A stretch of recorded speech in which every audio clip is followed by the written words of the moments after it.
Today's old school adventure is Adventures of Lolo for the NES. It was released in the US in 1989 and marks for the first stateside release of the Eggerland series. What many don't realize is that Adventures of Lolo is actually a compilation release.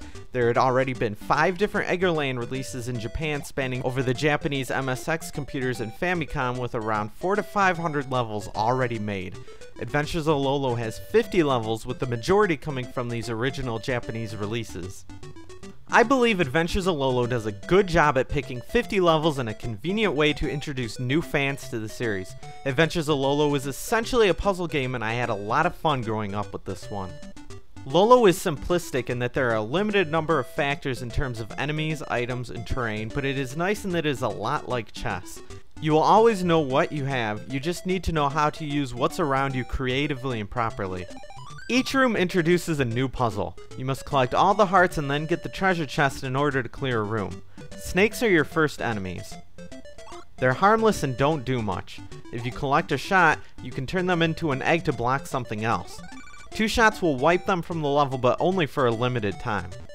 Pink dragons are a little more lethal. Once you collect all the hearts in a level, they'll wake up and start shooting whenever you're in their path. They don't move though, and you can push things like frames or snakes in front of them. Next are the green leapers. They'll run after you, and when they touch you, they'll fall asleep. Not particularly lethal, but once they're asleep, they can't be moved. They can annoyingly block your way, but sometimes helpfully block other enemies as well. Skulls are quite deadly and will come at you in massive force as soon as you collect all the hearts on a level. Rockies are the most peculiar of enemies. They'll follow you around, and while they won't kill you by touching you, they can easily push you around and trap you if you aren't careful. They can be quite annoying. The armadillos are like Rockies, except they move faster and will kill you by touching you. These enemies will often keep you on your toes. The most deadly are the Medusas and the Don Medusas. The Medusas are stationary, but if you ever end up in their sight, either lining yourself up horizontally or vertically, you are instantly dead. Much of the game is based around finding ways to block these Medusas from ever being able to see you. Don Medusas are just like the regular Medusas, except they can move as well. Like I said, simplistic but yet very cool in that there are a lot of creative ways these elements can all be put together. The concepts behind this game are brilliant.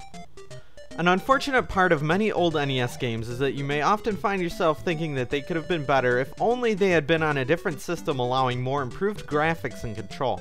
Many NES games that have been remembered as greats are sadly limited arcade ports. It doesn't always feel as if you're getting the supreme version.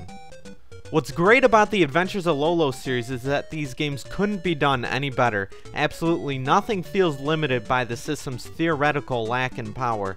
The controls are spot on, everything is completely responsive, the art style is good, and the graphics don't feel under par at all. Lolo has been magnificently crafted for the NES.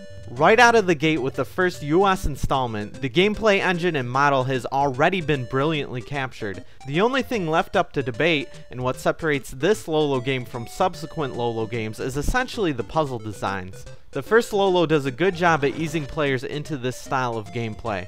Many of the levels tend to remain quite easy, with the exception of just a few levels towards the very end of the game.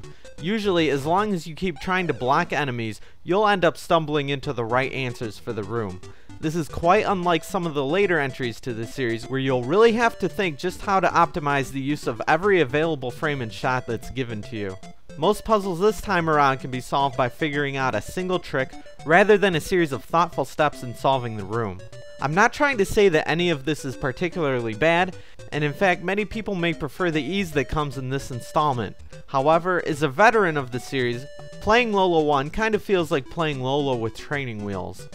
The challenge doesn't start building until near the end of the game. Adventures of Lolo is a great game, though a bit short when considering its ease. There isn't much of a story here, but it gets the job done. Climb up the tower, kill off the evil king who's poisoned the land, and save your girl. Good times. This style of gameplay remains unmatched and still holds up even today.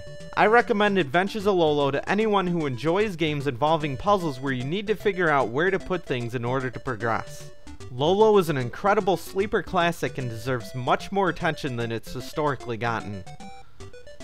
I give Adventures of Lolo for the NES an 8 out of 10.